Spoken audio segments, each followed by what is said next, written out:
नमस्कार। आज के वीडियो में हम देखेंगे छात्रवृत्ति छत्तीसगढ़ छात्रवृत्ति पोर्टल में कक्षा तीसरी से कक्षा 8वीं तक के बच्चों के लिए छात्रवृत्ति पोर्टल ओपन हो चुका है और हम अपने स्कूल के बच्चों का कैसे इसमें छात्रवृत्ति के लिए अप्लाई करेंगे, आइए जानते हैं। सबसे पहले क्रोम में हम सर्च करेंगे छत्तीसगढ़ छात्रवृत्ति पोर्टल।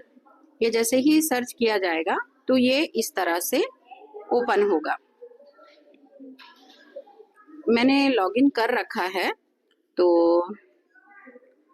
ये खुला और देखिए इस तरह से ये ओपन होने के बाद यहाँ पर होम पेज, पहले ये इस तरह से ये होम पेज ओपन होगा और यहाँ पे जो 3 लाइन्स है इसको आप टच करिए और इसमें हम सबसे पहले पंजीयन नवीनीकरण 2025-26 राज्य छात्रवृत्ति इसके लिए करेंगे।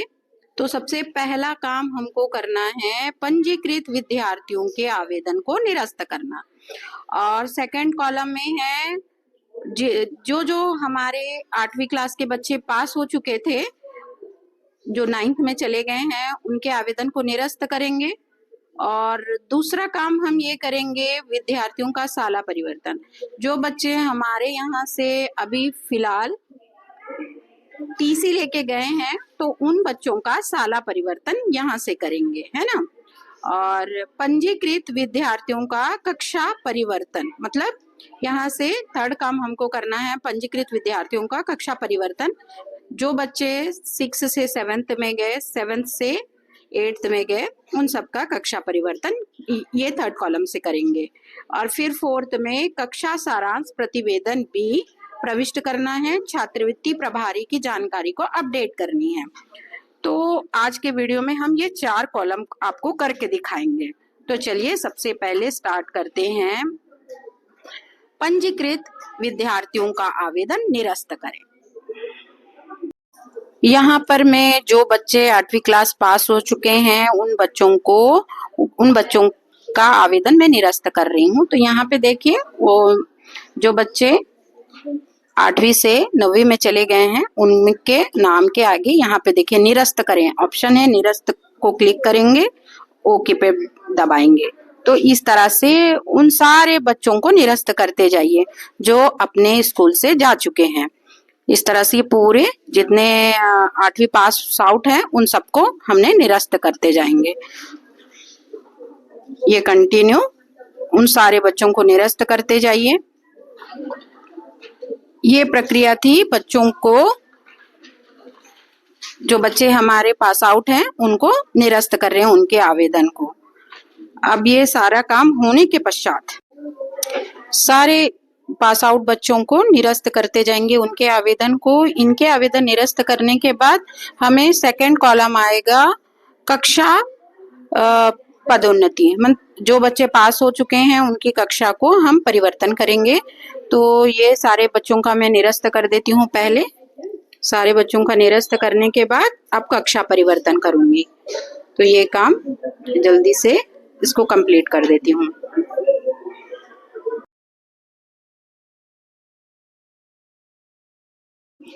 जैसे ही बच्चों का निरस्त कर देंगे जो पास आउट हो गए हैं, अब हमारे नेक्स्ट प्रक्रिया में हमें 3 लाइन को टच करना है और बच्चों की कक्षा परिवर्तन करना है। जो बच्चे 6 से 7th हो गए, 7th से 8th, उनकी कक्षा परिवर्तन करेंगे। इस तरह से आप यहाँ पे देखिए कक्षा सेलेक्ट करने का ऑप्शन है, उसके बाजू में सबमिट का ऑप्शन है।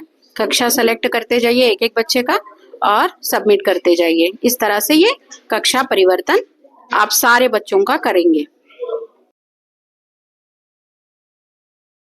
युक्तिकरण के पश्चात जो शालाएं मर्ज हो गई हैं, तो प्राइमरी का मिडिल में जो मर्ज हुआ है तो उन्हीं के लॉगिन आईडी से ये काम को करना पड़ेगा।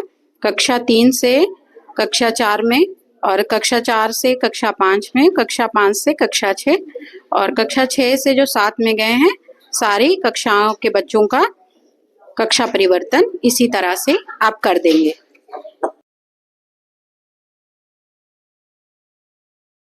जितने भी बच्चे पहले से पंजीकृत थे उन सभी बच्चों का इसी प्रकार से आपको कक्षा परिवर्तन करते जाना है।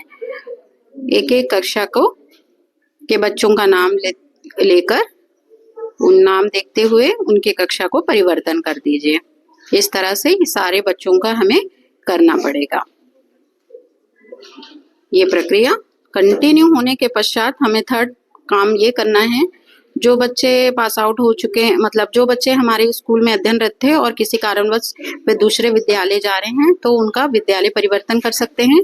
और अब नेक्स्ट जो हम करेंगे, सारांश प्रत्येक कक्षा का सारांश प्रतिवेदन, और जो प्रभारी हैं स्कॉलरशिप के उनका मतलब अपडेट करना है।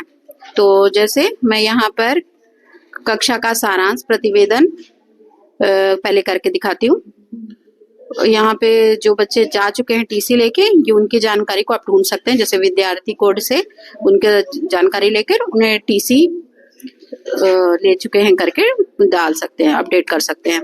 और फिर उसके बाद सारांश प्रतिवेदन में यहाँ पर जो भी आपके टीचर थे उनकी जानकारी को यहाँ अपडेट करना है, और नीचे हर एक कक्षा को सेलेक्ट करके उसका प्रतिवेदन यहाँ पे कक्षावार मतलब हर एक कक्षा का अलग अलग आपको प्रतिवेदन डालना पड़ेगा।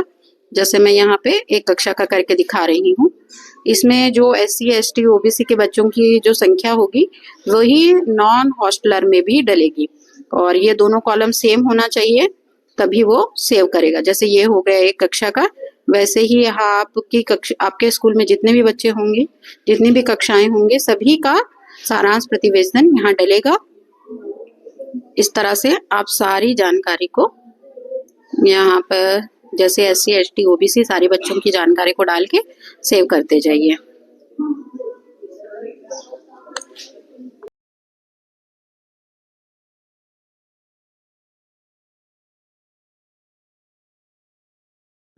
यहाँ सारी कक्षाओं का कक्षा 3 से 8वीं तक का सारांश प्रतिवेदन डलेगा, और प्रभारी का जो डिटेल है वो अपडेट होगा।